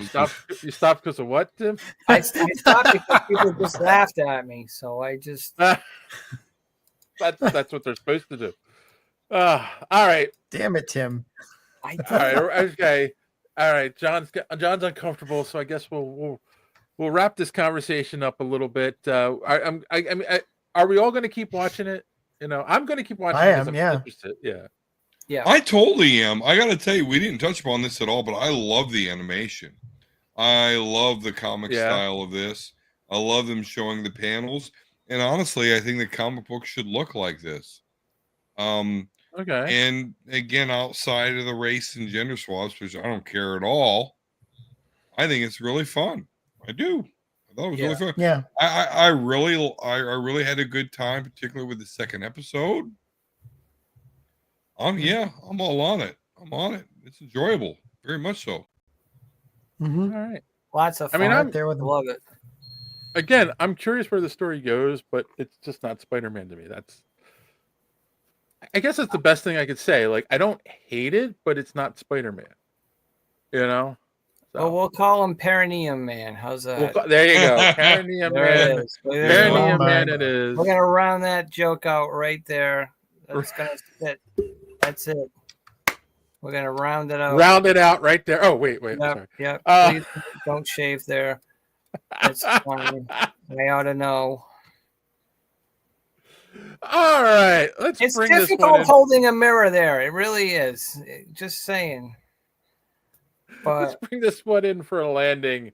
Let's go around the room and tell me either what did you learn on the podcast this week, or do you have any recommendations? And of course, Tim, the floor is yours.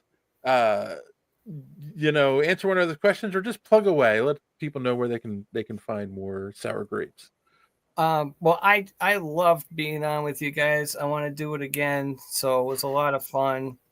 I'm sure my wife's fast asleep by now, so which can be fine. But I really love being on with you guys. So we talked about with people just tuning in. Mm-hmm. Is the soda QR code? Make sure you zap that. Take it to the website. So there's Sour Grape Soda. This is my latest book here. So Doggone Miserable. I'm working on my latest one. So hopefully I get that done soon. Get off my ass and get that done. I want to plug this. You said plug away. So here I go. Yeah. This is A Kid in a Comic.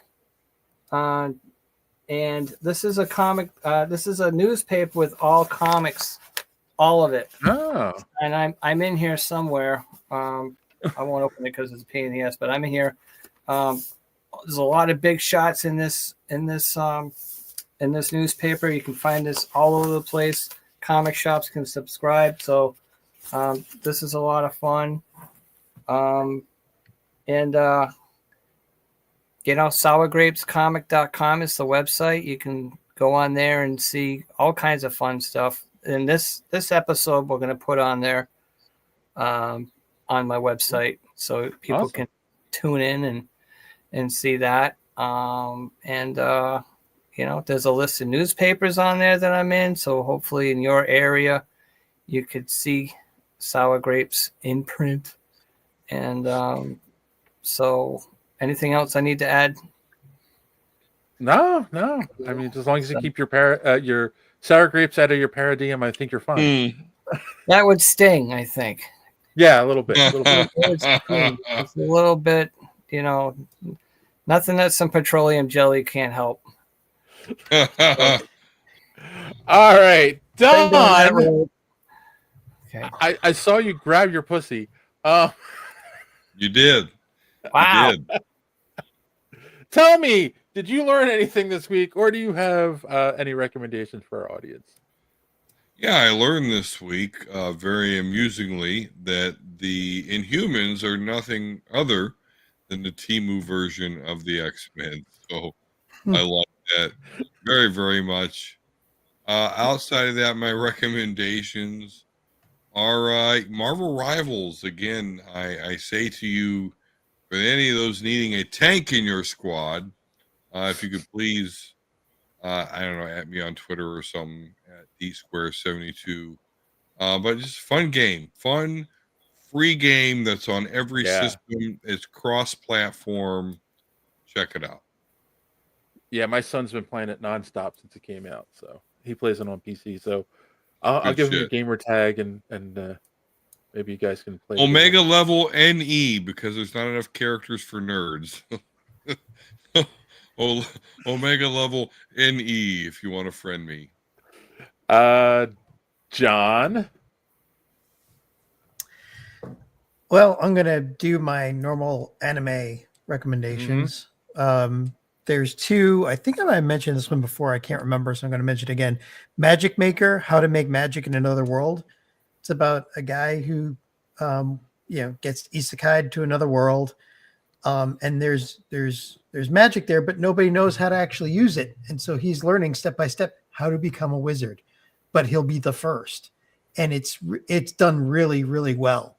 And then the other one would be From Bureaucrat to Villainous. Dad's been reincarnated, and it's about a 52-year-old man who gets reincarnated as the villainess in an Otome game.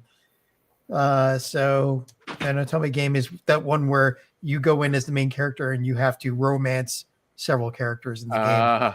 But now he's the villainess, and the only reason he knows anything about the world is because his daughter was playing it when he got killed.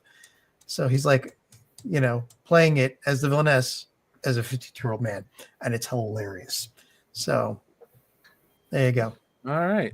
I learned that when Don gets drunk, he gets randy and grabs pussies, and that Tim is obsessed with anuses and paradigms. That's just because I know a lot of assholes. That's all. Perfect. I will also I will recommend that if you've gotten this far in the podcast and you haven't done so far yet, hit that subscribe button, click that bell for notifications so you don't miss us when we go live here on Sunday nights. And if you like what we're doing here, then go ahead and smash that like button. It really does help with the algorithm, gets our show out there for even more people to find us. We do greatly appreciate that. And if you're so inclined, go check out our merch store. Link is in the description below. Buy yourself a Superhero Speak t-shirt today. You won't be disappointed because all the ladies dig them. Just ask my girlfriend. All right. I also recommend you go to superheroespeak.com where you can find the podcast every week. Links to all our social media at the top of the page.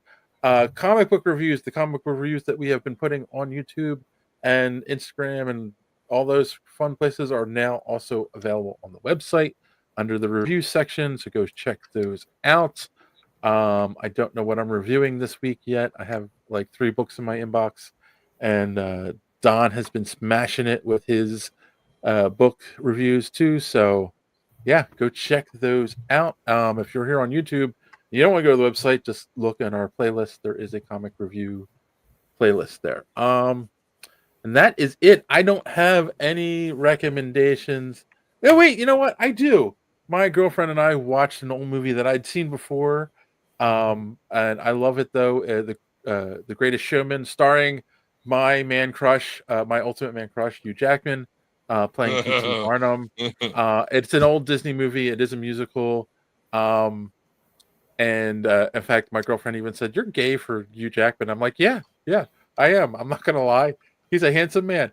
And I learned. We watched the movie and like we were like, "Wait, was that ever actually a musical on Broadway?" No, but this year it was a passion project of Hugh Jackman's. There is a musical going to Broadway starring him. So Nice. I will be going to that once it comes out. And Thrawn says, weird Jim Carrey movie, Dark Crimes. I don't know that one. Might have to check that out. So that is it, boys and girls. That is the show for the week. I don't know where Don went. I'm imagining he's looking for, imagine that he is looking for some more pussy. I don't know. But on that note, as always, thanks for watching. Don't get caught in the door. See you next week. Superhero speak!